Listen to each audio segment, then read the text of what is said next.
పొలములో వేస్తేనే ఫలం దొరుకుతుంది. వేరుశనగ వేసామనుకోండి, ఒక వేరుశనగ విత్తనం వేసాము, ఎన్ని వేరుశనగలు వస్తాయండి? చాలా వస్తాయి. ఒక వరి విత్తనం నాటితే ఎక్కువ గింజలు వస్తాయి. ఒక టమాటా మొక్క నాటితే చాలా టమాటాలు వస్తాయి.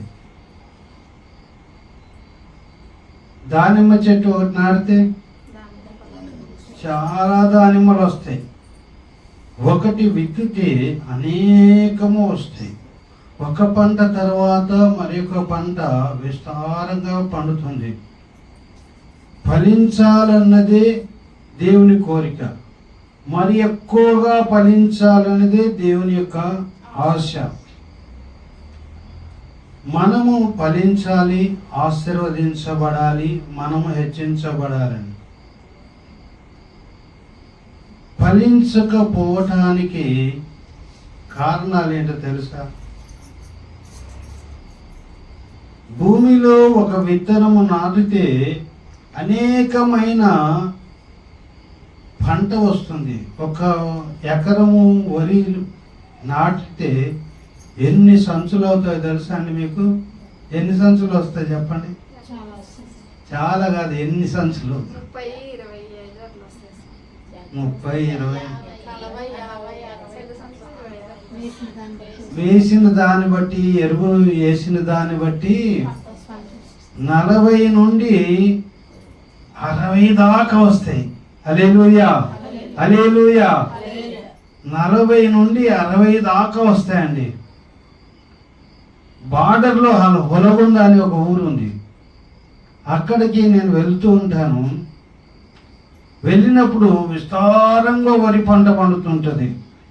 వాళ్ళు 2 పంటలు పండిస్తారు, వరే పండిస్తారు.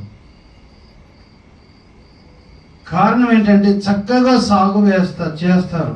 సాగు చేసి, ఎరువు వేసి, కలుపు తీసి, చక్కగా తగిన సమయంలో నీళ్లు వేస్తారు, తగిన సమయంలో ఎరువు వేస్తారు, తగిన సమయంలో కలుపు తీస్తారు. అలాగ చక్కగా పంటను అభివృద్ధి బాగా పండేటట్లుగా చేస్తారు. రైతు ఎవరి పంటను వాళ్ళు చక్కగా పండించుకుంటారు. ఎవరి అభివృద్ధి వారే పొందుతారు. ఎవరి పంటను బాగా సాగు చేసుకుంటే వాళ్ళే కదమ్మా పోసుకునేది, అంతే కదా. ఈ సంవత్సరము వరేసాను అని నెక్స్ట్ ఇయర్ మళ్ళా పంట వేయకుండా ఉంటాడా? ఉంటారు? అసలు ఉంటే ఏమవుతుంది? వీడైతుంది, ఏమి రాదు మనకు ఫలము. దేవుని యొక్క సేవకు విత్తడంలో చాలా వెనకబడి ఉన్నారు కాబట్టి ఫలాలు ఇవ్వటం లేదు. మా జాగ్రత్తగా వినండి. దేవుని పనికి విత్తనము వేసుకోవాలి. విత్తనము దేవుని పనికి. భూమిలో ఏ విత్తనం వేస్తే ఏ విత్తనం వస్తుందండి? ఏది వేస్తే అదే వస్తుంది. జామ పండు విత్తనం వేస్తే మామిడి పైన వస్తుందండి? జామ పండు వస్తుంది. నేను దానిమ్మ చెట్లు, సపోటా చెట్లు, జామ చెట్లు వేసాను. బాగా పండిన మా పిల్లలే తింటుంటారు, నాకు ఏమి ఉండదు. వాళ్ళే తింటుంటారు. మామిడి చెట్లు ఉన్నాయి. మీరు నెక్స్ట్ మంత్ 10వ తేదీ మర్చిపోద్దండి, ప్రార్థన చేయండి, రావాలి మీరు అందరూ. మరొకసారి ప్రేమపూర్వకమైన ఆహ్వానం. మర్చిపోతారా? రావాలి ఖచ్చితంగా. హల్లెలూయా. పంట ఏ పంట వేస్తే ఆ పంటనే వస్తుంది. ఏ పంట వేస్తే ఆ పంట వస్తుంది. దేవుని యొక్క మందిరంలోనికి నీవు వచ్చి నీ విస్తారమైన కానుకలు విత్తినప్పుడు నీవు ఎంత విత్తుతావో అంతకు 100 రెట్లు నీవు కోస్తావు. ఒక విత్తనము వేస్తే ఎన్ని కాయలు కోస్తావో అలాగ నీవు విత్తే విత్తనము బట్టి కానుకంటే ఒక విత్తనము లాంటిది బాగా గుర్తుపెట్టుకోండి. దేవుని యొక్క మందిరంలో నీవు విత్తే విత్తనము నీకు 100 రెట్లు నీకు తిరిగిస్తుంది. హల్లెలూయా, హల్లెలూయా.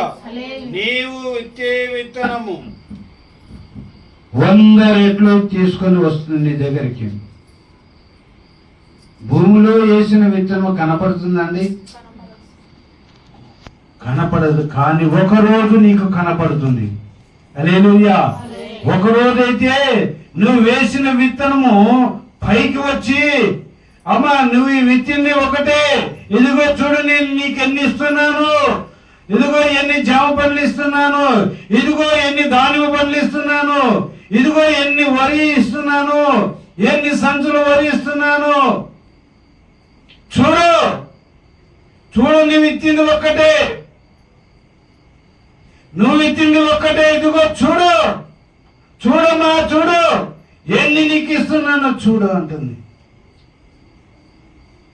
ప్రియులారా, విత్తనం అనేది మీరు ఎలాగ ఆలోచన చేస్తున్నారో నాకు తెలియదు, కానీ విస్తారముగా దేవుడు ఇస్తాడండి. విత్తనం అనేది నీవిచ్చే కానుక విత్తనము నీకు విలువైనది.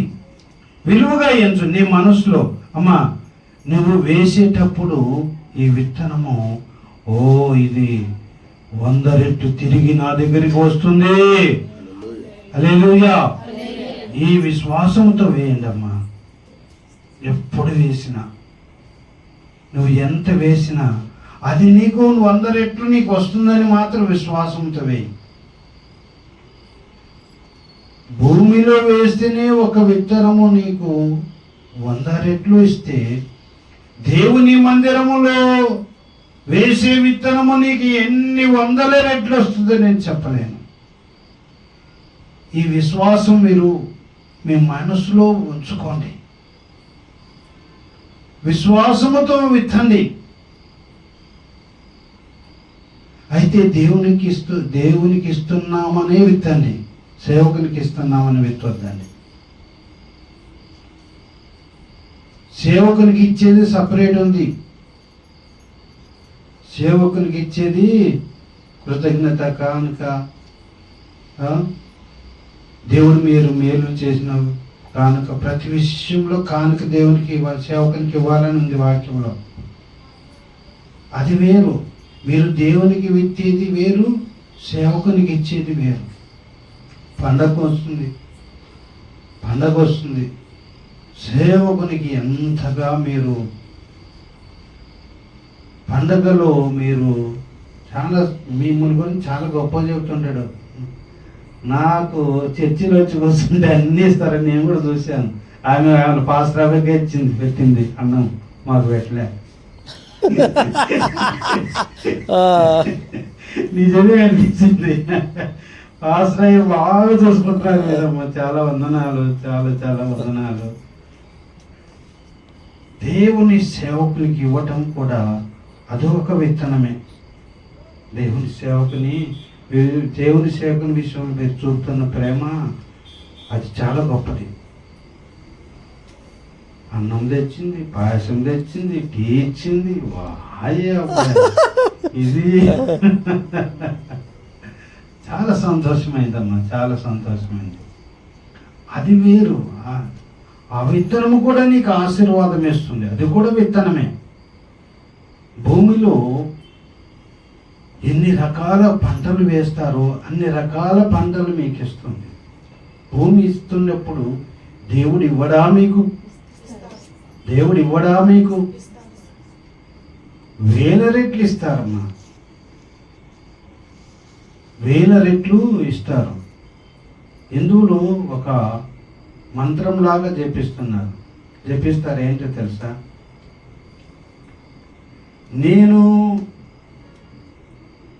నేను ఇచ్చిన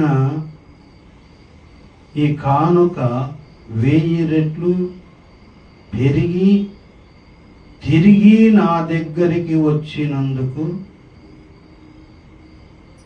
కృతజ్ఞతలని ఒక మాట చెబుతూ ఉంటారు. ఒక మాట శ్లోకములాగా చెబుతూ ఉంటారు. నేను ఇచ్చిన కానుకను అది 1000 రెట్లు పెరిగి, లక్షల రెట్లు పెరిగి, కోట్ల రెట్లు పెరిగి తిరిగి నాకు వచ్చినందుకు ఈ విశ్వానికి డబ్బుకు కృతజ్ఞతలు అని చెబుతుంటారు. అంత నమ్మకంతో ఈ మాట చెబుతుంటారు. వాళ్ళు ఇచ్చిందంట దాన ధర్మాలు చేసిన, దేవునికి ఇచ్చిన అది తిరిగి 1000 రెట్లు, లక్షల రెట్లు, కోట్ల రెట్లు పెరిగి తిరిగి నా దగ్గరికి వచ్చినందుకు విశ్వానికి డబ్బుకు చాలా చాలా కృతజ్ఞతలని వాళ్ళు చెబుతూ ఉంటారు. మరి నిజ దేవునికి మనము సన్నిధిలో మనము కానుక వేస్తున్నప్పుడు అబ్బబ్బబ్బబ్బా ఎన్ని రెట్లు ఇస్తాడోనండి. అమ్మా, ఈ మనసు కలిగి వేయండి. దేవుని సన్నిధిలో విత్తండి. ఒక నేలని, దేవుడు సృష్టించిన నేలని ఏమి విత్తిది అది ఎన్ని రెట్లు. బాబా టమాటా వేస్తే గంపలు గంపలు తీసుకొని వస్తుంటారు రైతు బజార్కి. వేరుశెనగ వేస్తే సంచులు సంచులు తీసుకొస్తుంటారు రైతు బజార్కి. ఏ పంట వేయండి కానీ గంపలు గంపలు సంచులు సంచులు తీసుకొస్తుంటారండి. దేవుని మందిరంలో వేసే కానుక ఎలాగొస్తుందండి మీకు? మీరు ఫలించాలి, మరి ఎక్కువగా ఫలించాలి.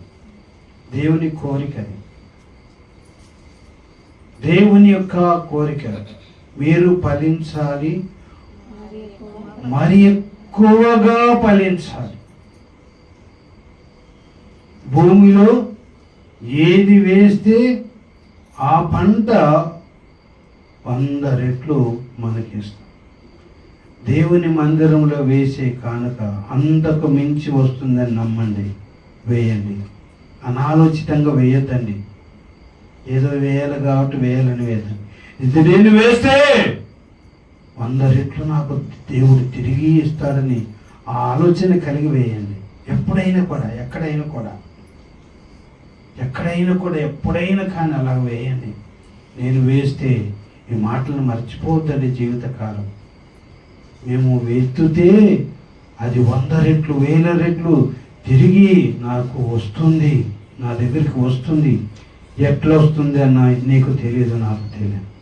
భూమిలో వేసింది ఏమవుతుంది? ఫలిస్తుంది. కనపడదు. వేసినప్పుడు కొద్ది రోజులకు అది పెరిగి పెద్దదై ఎన్ని రెట్లు ఇస్తుందో అప్పుడు మనకు కనపడుతుంది. అది కనపడుతుంది ప్రియులారా. ఒక మాట రోమిలో రాసిన పత్రిక 4:17 చదవండి. ఈ మాట చదువుకొని ముగించుకున్నాం. రోమిలకు రాసిన పత్రిక 4:17. తాను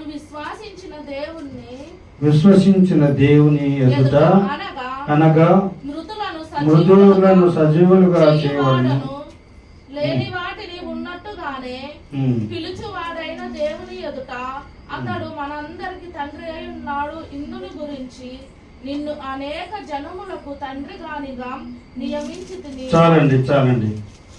విశ్వసించిన దేవుని ఎదుట అనగా మృతులను సజీవులనుగా చేయవాడు. మృతులను సజీవులుగా చేయవాడు. భూమిలో విత్తినప్పుడు ఏమవుతుంది? అది చచ్చిపోతుంది. అమ్మా ఎల్లమ్మ, పుల్లమ్మ, సుబ్బమ్మ అందరు ఇక్కడ చూడండి. అమ్మా, భూమిలో విత్తినప్పుడు చనిపోతుందా లేదా? చనిపోయి ఏమవుతుంది? అదే దేవుడు ఇక్కడ చెబుతున్నాడు.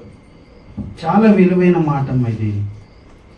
విశ్వసించిన దేవుని ఎదుట, ఇదిగో నీవు నమ్మినవు చూడు, ఆ దేవుని ఎదుట నువ్వు విత్తున్నావు. భూమిలోని విత్తుతున్నావు, అది చనిపోతుంది. సజీవులనుగా చేయవాడును. నీవు వేసిన విత్తనం చనిపోయి దాన్ని మరలా బ్రతికేస్తున్నాడు. నువ్వు వేసింది ఒక్కటే, కానీ నీకు వచ్చింది వందలు వేలలో వస్తాయి విత్తనాలు, వందలు వేలలో వస్తాయండి. సజీవులనుగా చేయవాడు, లేని వాటిని ఉన్నట్టుగా పిలిచినవాడు. భూమి సాగు చేసి వేస్తే లోపలికి వెళితే కనపడుతుందండి? కనపడతాయండి? లేని వాటిని లోపలికి వేసేస్తే కనపడకుండా లేని వాటిగా ఉంటాయి. లేని వాటిని ఉన్నట్టుగా పిలుస్తున్నాడు. రండి, సజీవముగా లేచి రండి. ఓ విత్తనమా, నువ్వు లేచిరా. నువ్వు ఏ విత్తనం విత్తావో భూమిలో అది లేచిరా.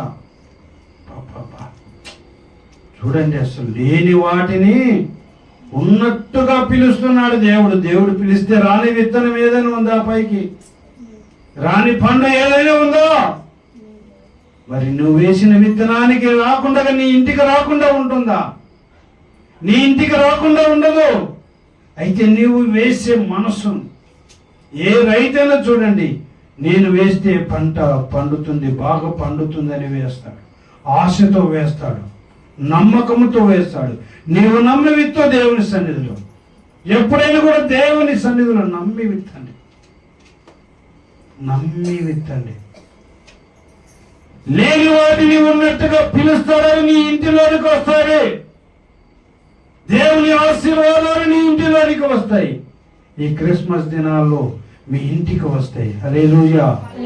మీకు సమృద్ధి కలుగును గాక, మీ ఇంటికి ఆర్థిక సమృద్ధి కలుగును గాక, మీరు విత్తిన డబ్బులకు సమృద్ధిగా మీ ఇంటిలోనికి వచ్చును గాక. ఈ సంవత్సరం ఈ పండుగ, క్రిస్మస్ పండుగ ఆనందముగా సంతోషంగా జరుపుకున్నట్లుగా దేవుడు అనేకమైన విస్తారమైన డబ్బు సంపద మీకు వచ్చును గాక. ఆమేన్.